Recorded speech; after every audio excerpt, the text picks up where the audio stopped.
Hi everyone. ఈ వీడియోలో దతురా flower గురించి తెలుసుకుందాం. దీనినే తెలుగులో ఉమ్మెత్త పువ్వు అని అంటారు.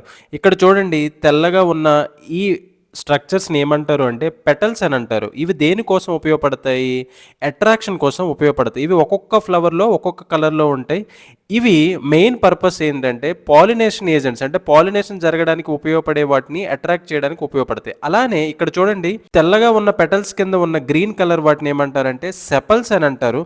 ఈ సెపల్స్ దేనికి ఉపయోగపడతాయంటే ఫ్లవర్ బడ్ స్టేట్లో ఉన్నప్పుడు, ఇక్కడ చూడండి, ఇక్కడ ఫ్లవర్ ఇంకా బయటికి రాలేదు అంటే బడ్ స్టేట్లో ఉన్నప్పుడు దానిని ప్రొటెక్ట్ చేయడానికి సెపల్స్ అనేవి ఉపయోగపడతాయి. ఇంతకుముందు మనము పెటల్స్ అంటే ఏంటో, సెపల్స్ అంటే ఏంటో, వాటి యొక్క ఫంక్షన్ గురించి తెలుసుకున్నాం కదా. ఇప్పుడు ఆ పెటల్స్ని సెపల్స్ని తీసేసి ఆ లోపల ఉన్న పార్ట్స్ గురించి తెలుసుకుందాం. ఇప్పుడు పెటల్స్ని రిమూవ్ చేసిన తర్వాత మనకి ఇలాంటి ఒక 6 పార్ట్స్ కనిపిస్తాయి.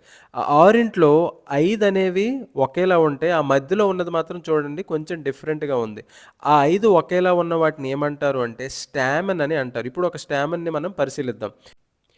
ఇక్కడ చూడండి, స్టామెన్‌లో ఉన్న ఒక పార్ట్ మీద పురుగు ఉంది చూడండి. ఆ పురుగున్న పార్ట్‌ని ఏమంటారు అంటే ఫిలమెంట్ అని అంటారు. ఇప్పుడు ఆ ఫిలమెంట్ పైన ఉంది కదా, ఇప్పుడు చూడండి పురుగు అక్కడికెళ్ళింది. ఆ పార్ట్‌ని ఏమంటారు అంటే యాంథర్ అని అంటారు. ఇప్పుడు ఈ యాంథర్‌ని ఎవరు సపోర్ట్ చేస్తారు? ఫిలమెంట్ అనేది సపోర్ట్ చేస్తది. ఇక్కడ చూడండి, ఆ యాంథర్‌ని టచ్ చేస్తే మనకి తెల్లనివి ఇలా ఒక పౌడర్ లాగా ఉంటుంది. వాటిని ఏమంటారంటే పాలెన్ గ్రెయిన్స్ అని అంటారు. ఈ పాలెన్ గ్రెయిన్స్‌లో ఏముంటాయి? స్పెర్మ్ సెల్స్ అనేవి ఉంటాయి. ఇంతకుముందు మనము 6 పార్ట్‌లు ఉన్నాయన్నాం కదా. 6 ఒకటి డిఫరెంట్‌గా ఉందన్నాం కదా. ఆ డిఫరెంట్‌గా ఉన్నదాన్ని ఏమంటారు అంటే కార్పెల్ అని అంటారు. అక్కడ అన్నిటికన్నా పైన ఉబ్బెత్తుగా ఉంది కదా, దాన్ని ఏమంటారు అంటే స్టిగ్మా అని అంటారు. ఆ స్టిగ్మా కింద కాడలా ఉంది కదా, ఒక ట్యూబ్‌లా ఉంది కదా, దాన్ని ఏమంటారు అంటే స్టైల్ అని అంటారు. ఇప్పుడు ఇక్కడ కింద ఉబ్బెత్తుగా రౌండ్‌గా ఉంది కదా, దీన్ని ఏమంటారంటే ఓవరీ అని అంటారు.